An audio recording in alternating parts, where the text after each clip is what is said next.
reka ndabaramutse nongere kandi ndabaye ikaze bivanye naho muherereye muri kano kanya nkuko muzi rero Green TV idasinya kwa myanzanya amakuru ashushe nkino cyane cyane ku bakinyi b'abarundi bakina hano iwacu ndetse no hanze y'igihugu abarorezi abakinyi bakera bamwe twita aba legend inkino za Primus League ndetse n'izindi zitandukanye no munsi rero twari turi kumwe na n'uwitwa Prosper n'ibitanga ubona bakaba basanzwe mugenzi wacu asanzwe akorera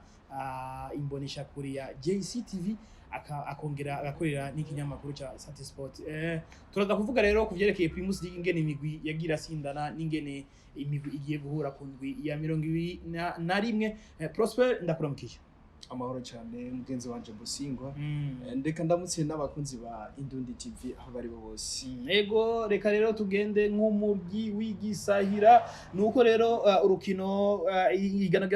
ryabandanje ku ndwi yaryo igira 20 aho umugwa Burundi Sport Dynamique asho kwirahira umugwa Top Junior igisindo cinjiye ku munota wa 80 cinjijwe na Issa Keita yahoze akinira umugwi ariko umwaka uheze yakinira umugwi wa Kiyovu Sport hariya mu gihugu cy'u Rwanda. Uruno rukino ga Prosper warubonye gute? Urukino rwa Burundi Sport Dynamique Top Junior ni urukino rwari rukomeye cyane ugiye kubiraba abenshi bari bagwiteze bagize imisi baraba uburyo Top Junior ikiragenda byitwaramo yari maze imisi novuga itari kiratsinda mugabo ku ndwi ya 20 Burundi Sport Dynamique iraza irayikora mu jisho. Ego nivyo ugiye kuraba Top Junior n'umugwi kabisa wari no mu bibanza vya mbere wari no muri novuga bine vya mbere mugabo ugiye kuraba n'urukino novuga yagiye kuruhomberamo kuko yagiye gutakaza ikibanza icisubira mu banza byo hasi ariko ku rundi ruhande Burundi Sport Dynamique nayo birayorohera ikiraja mu banza byiza rero rwa rukino rumeze neza ugiye kuraba mu bisanzwe umuntu ataruravye novuga ko yahombye mu bisanzwe ugiye kuraba. Yego ku rundi ruhande umugwa Olympique Star washobora kwirahira umugwi wa Rukinzo Football Club igitsindo kimwe kubusa igitsindo urabona ko umugwa Olympique Star muri no misi uravyitwaramo neza. Vyukuri Olympic Star no mugwi mwiza ugiye kuraba no munsi ariko jewe ahanini nakubitiye mu ntara y'Ibitoke kuri uwo munsi ukino nariko ndagwihweza mu bisanzwe ni Burundi Sport ni Olympic Star ugiye kuraba yahakuwe n'umugwi wa n'umunyegori wayo burya novuga ko urukino rwarukino rukomeye cyane ugiye kuraba ni aba bahungu bo kwa Miburo bari bagerageje gutegura urukino ariko ni hamwe nyene vyanka ugiye kuraba ubu munyegori wa Olympic Star abakinyi barukinzo bamubereye novuga ifuro ry'igiti kuko bagiye gutera imipira myinshi je mbere ku ruhande rwo wanje urukino rwari iyo hataba uyu munyegori wa Olympic Star ni rukinzo re gutana ni buri bitsindo bike ibitsindo bine by'umugwi wa Rukinzo ariko baratera uyu mukinyi Mbapuya akatagirageza ngo ashobore gutera imipira imwe iteye ubwoba ariko umunyegori wa Olympic Star akamubera ifuro ry'igiti. Yego ku rundi ruhande hano i Bujumbura umugwi wa Buja City washa kunyagira umugwi wa Flambeau de l'Est ibisinda vyose ibisinda bine vyose kubusa uno mugwi wa Buja City warushije uno mugwi wa Flambeau de l'Est hariya mu Ruyigi. Ugiye kuraba ni Buja City menyereye ikibuga ca Stade Intwari gahe Bujumbura waza kuraba Flambeau de l'Est ego no musi bayihagaje kuza kwakirira Bujumbura je ni caki novuga ugiye kuraba mu burongozi bwa Flambeau de l'Est bakwiye kubitagashi novuga ko hashobora kuba hari kibazo indani mu wa Flambeau de l'Est tutazi kuko ugiye kuraba no musi ni nkino zigenda zikurikiranya zishika kuri zingahe igenda itaronka amanota 3 vyukuri rero nk'aba kunzi canke abasanzwe bafasha umugwi wa Flambeau de l'Est batawufashije nta nkeka je ndabona watibutse kabisa rero gutsinda rero Buja City gutsinda ibitsindo bine umugwi wa Flambeau de l'Est turavye n'ahantu no musi Flambeau de l'Est ihagaze sigitangaza kuri jewe kabisa ego hariya i Buganda umugwi wa Bumamuru washa kwirahira umugwi wa Lekroko bigoranye cyane kuko wayisize igisindo kimwe kubusa igisindo cinjijwe na Gael Duhaindavi umukinyi mushasha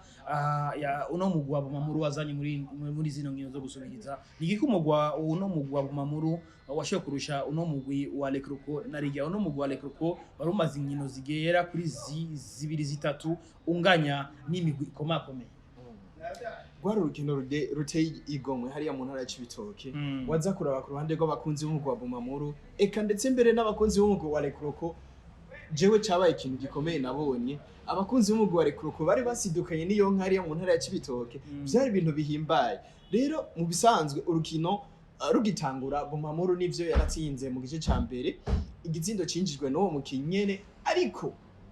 mu gice ca kabiri vyaje guhinduka nirekuro ko yaje ifise inguvu zidasanzwe mbere abanyecibitoki abakunzi bo mu gwa Bumamuru baragira ubwo bati uko biri kose urukino vyamaze kurangira twarutakaje tutanganije urukino turarutakaza tugiye kuraba n'umugwi wa Rekroko waje novuga ukomeye cyane ku mpande zose imipira nta guhagarika ugiye kubiraba ariko uragerageza ibishoboka byose ariko birangira ari cya gitsindo kimwe ku busa rero abanyecibitoki urukino rwagiye kurangira umutima kabisa utari hamwe bari bamaze kuyobora ko amanota 3 bataza kuyatahana ariko byaje kurangira Bumamuru ibandanije itsinda urwo rukino abakozi bo mu mugwi wa Bumamuru bariruhutsa bavuga bati Imana idukuye imbere ya Rekroko irakoze tabwo rero nakaryo keza aho kwitegura kubukurikira kugira ngo turabe ko twobandanye twifata neza imbere y'umugwi wa Atletico New Oil ari umuyinga urukino rutazoba goroshe yego kurundi ruhande umugwi wa Aigle Noir nibiriko birayohera kuko uno mugwi wa Aigle Noir washoboye gutsindwa n'umugwi wa Vitalo Football Club umugwi wa Vitalo Football Club numwe mu migwi umaza kwerekana yuko ufishe ishaka mbere urukura higanirwa nawe nyene umaze kwinjira muri course yo guhiganirwa igikombe ca Primus League kuko wavuye mu kibanza c'indwi usimbira mu kibanza ca kane usinda uno mugwi wa Aigle Noir the Fighters twavuze kuva kera yuko ibintu bitameze neza uno mugwi wa Aigle Noir usinda no mugwi wa Vitalo ibisindo bibiri kuri kimwe umugwi wa Vitalo warushije umugwi wa Aigle Noir umugwi wa Vitalo ugiye kuraba uno munsi n'umugwi novuga usigaye ukarishe nimbugita izigaye ikarishe ku bugi bwose ugiye kuraba Vitalo uno munsi irakwije inkino zitanu muri izo nkino zitanu kuva ivuye mu gice ca kabiri muri ico gice ca kabiri cihiganwa imaze gukina inkino zitanu itsinda 4 inganya rimwe nta n'umusi numwe kuva tuwinjiye mu gice ca kabiri cihiganwa ca Primus League Burundi iratsindwa waza kuraba Aigle Noir kabisa uno munsi ego aheruka gutsinda hariya mu ntara ya Gitega ariko ntivyabujijwe yuko wa munezera kura mu ntara ya Gitega usubira guhinduka Vitalo iza kutsinda hariya igisenyi kuri stade yawo mbere abatari bake batana kuyumvira ati mbega umugwi wa Aigle Noir ni ikihe kintu ubuze ko tuzi ko uno munsi Aigle Noir ari umugwi wiyubatse kandi guhera hasi gushika hejuru ko bari kibazo giki ariko nibaza uko biri kose ko muri Aigle Noir ntibipfira mu burongozi nibaza ko kereke pare hashobora kuba hari ibibazo mu bakinyi umumenyereza Josire Bipfubuse yarakwiye kubanza guhinyanyura rero twaje ku mugwi wa Vitalo uno munsi Vitalo inguvu novuga hanini ziri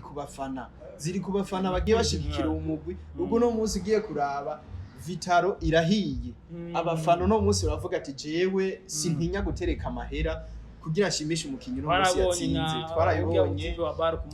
bari kumugora Machade abikora neza kandi ndizera neza ko nobu bagiye kubandanya bikora ku rukino rugiye guhuza umugwi wa Vitalo na Kayanza United ndizera neza ko Vitalo no munsi abakinyi bewe Marcus ariko arabashira mu yindi filosofi nukuvuga kuva mu banze bya vyindwi ikaja mu kibanza ca kane ikuyemo Top Junior yahora mu kibanza ca kane ni ibintu byiza no munsi umugwi wa Vitalo uri kurakora abakunzi bayo yego kurundi ruhande umugwi wa Kayanza ntibiriko birayohera bivanye nuko uno mugwi wa Kayanza United wari wamaze gutsinda hariya iwabo mu Kayanza wari wamaze gutsinda umugwi wa Musongati ibisindo bibiri kuri kimwe ariko ku munota wa nyuma umugwi wa Musongati uza kugombora igisindo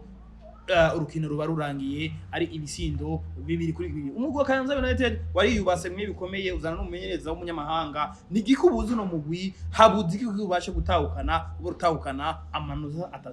uno munsi muri Kayanza United twaza kuraba ni Kayanza by'ukuri yatweretse ko yiyubatse ku mpande zose haba mu burongozi haba mu bakinyi by'ukuri yaragerageje kwerekana ko yiyubatse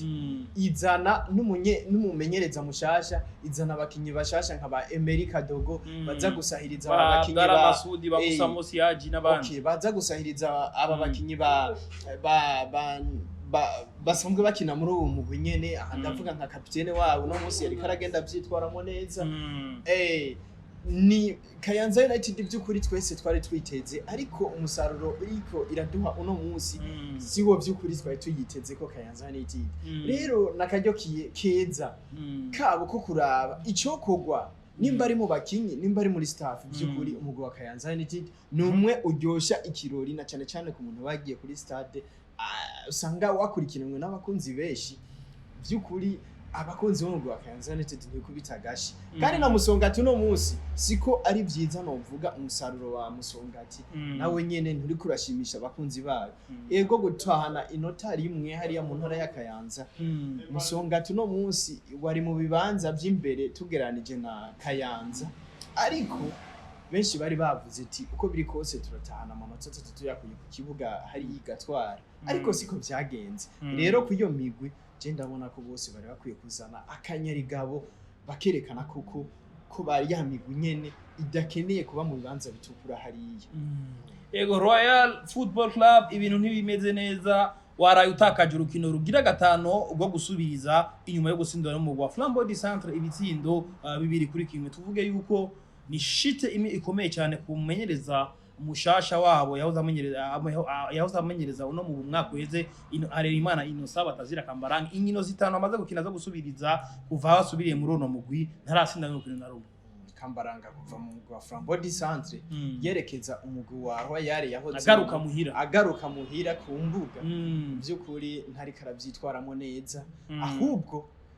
yarakwiye kwerekana kakanyarigabo yerekana mu mwaka uheze ko gukubita ya migwi genda ikomakomeye twabona ko atamugwi numwe yaragitinya mu mwaka uheze mbego no munsi twavuga byagiye he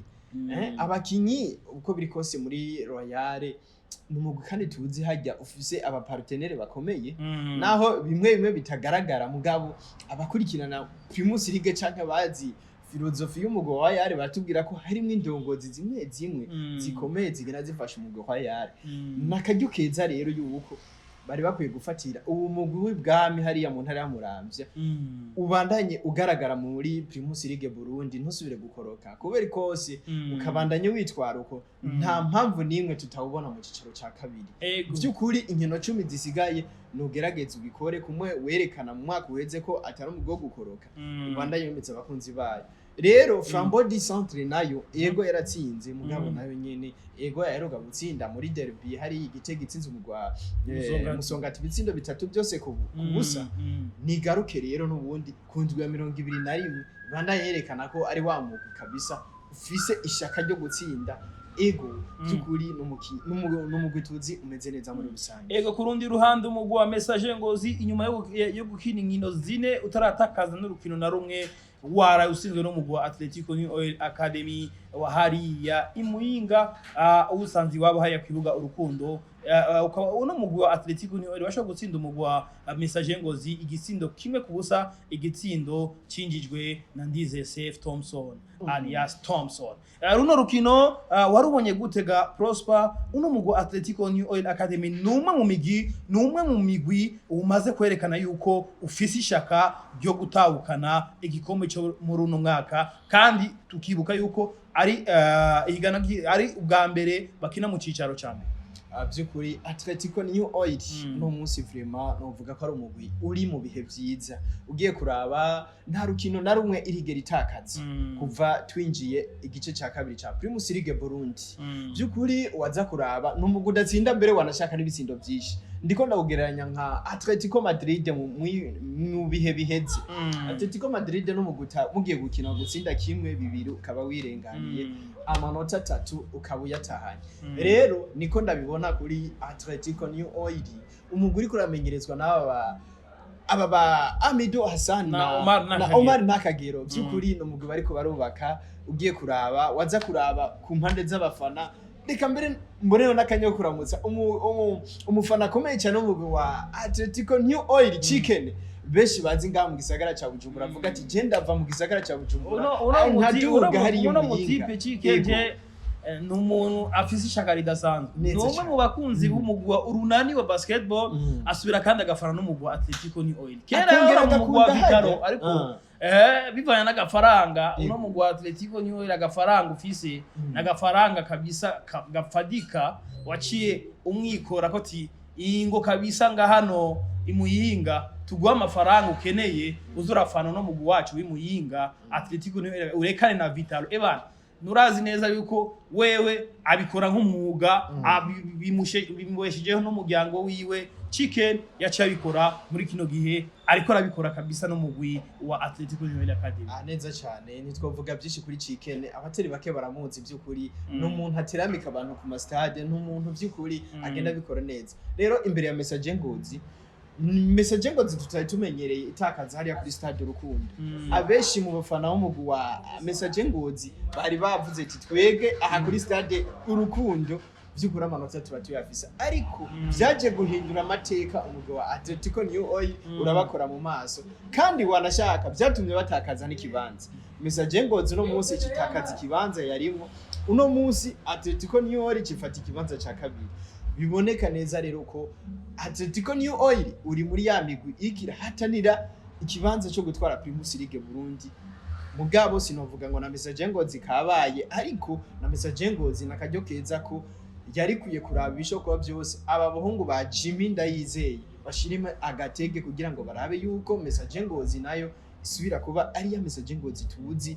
kukanyuma mu nkino za nyuma yamikanira, ndetse mbere kahana twara n'igikombe isubire kuja muri ya ritme yo kuza guhatanira igikombe muri iyi migwi. Naho tubona za Vitaro za Flambeau du Centre ziko ziriruka zose zigishaka. Yego.